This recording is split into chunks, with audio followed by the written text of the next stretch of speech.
20, 26 hanggang 29.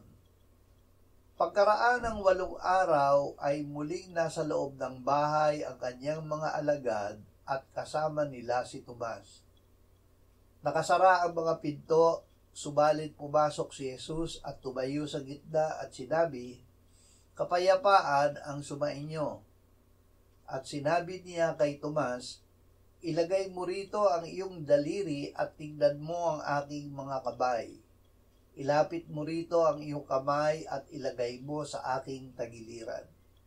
Huwag kang mag-alinlangan kundi sumampalataya." Sumagot si Tomas at sinabi sa kanya, "Panginoon ko at Diyos ko."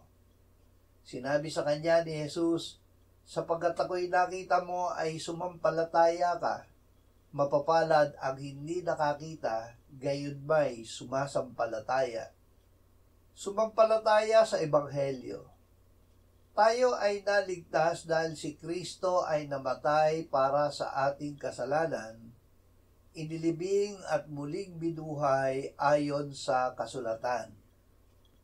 Si Kristo ay hindi nakita ni Tomas noong una siyang magpakita sa mga alagad noong muli siyang nabuhay.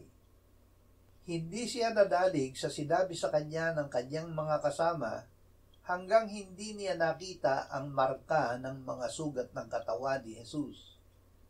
Itinuwid siya ng Panginoon. Mapapalad ang hindi nakakita, gayon may sumasampalataya. Magagawa natin na mamuhay sa pananampalataya dahil ang salita ng pananampalataya ay ibinigay sa atin ng Diyos. Ang salita ay malapit sa iyo, nasa iyong bibig at sa iyong puso. Ito ay ang salita ng pananampalataya na aming ipinangangaral. Sapagkat kung ipahahayag mo sa pamamagitan ng iyong bibig si Jesus na Panginoon at sasampalataya ka sa iyong puso na binuhay siyang muli ng Diyos mula sa mga patay, ay maliligtas ka.